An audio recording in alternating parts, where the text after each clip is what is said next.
Welcome to Pax Europiana, the podcast about peace in Europe. Here again from Schönbrunn, and this one is about Mrs. Merkel goodbyes visit.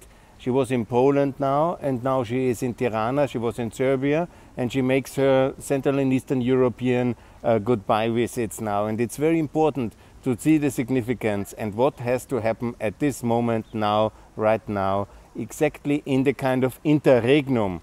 Because the coalition will, in Germany, it's a new interregnum, the coalition building will be very complicated in the next 3 months. And the question is how to use these 3 months now for the benefit of all the Central European, Southeastern European countries, from Poland to Albania, from Kosovo to the Baltics. What needs to be done in this new German interregnum until the new government is formed? Because there is no German chancellor to say no to Euroization. And that's my call here. All the countries adopt the euro now. It's very important. Albania, Macedonia, Poland, Hungary, Czech Republic, Ukraine, Georgia, Moldova, obviously Romania. Follow the example of Croatia in joining the Eurozone, or Montenegro and Kosovo in adopting the euro.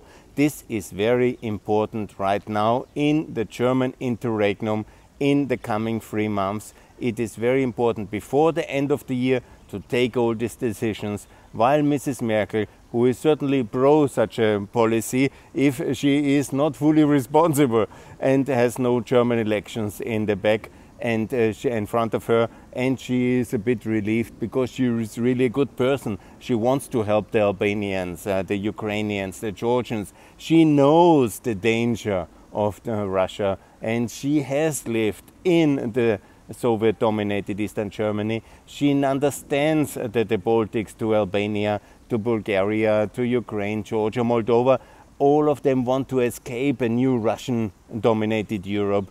And the euro is the only tool which Germany can dispose of, because it's not so easy to get EU membership, a lot of criteria. It's not so easy to have NATO membership, because that's a lot of security relevant big issues. But the euro, this is what Germany can do. And the same way Germany has acted during the issue of German unification, with the currency unification first.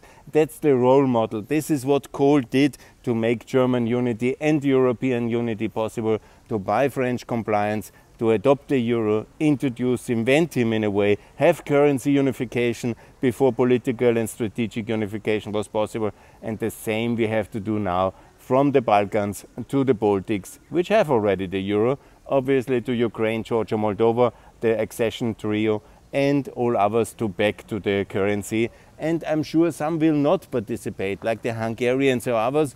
Good, that's a crisis, but okay, if some don't join, it doesn't matter. What we really need is one common currency from the Baltics to the Black Sea, to the Adriatic, to the Aegean, in the whole area, to faster integrate and speed up and overtake.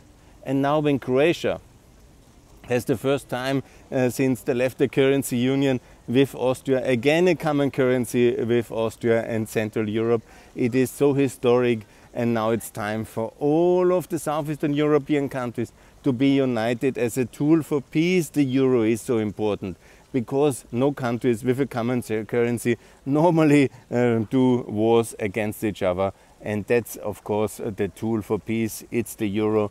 And it's the euro now for Southeastern Europe. And I call for Mrs. Merkel to encourage all countries. She is now meeting and the prime ministers of today, actually, in this moment, the prime ministers of the Balkan countries in Tirana. It's important to ensure the euroization and make sure that's happening.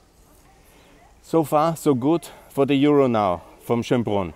Pax Europiana is here with the euro for Albania, for Kosovo, for Montenegro, and for everybody from Ukraine to Georgia, Moldova.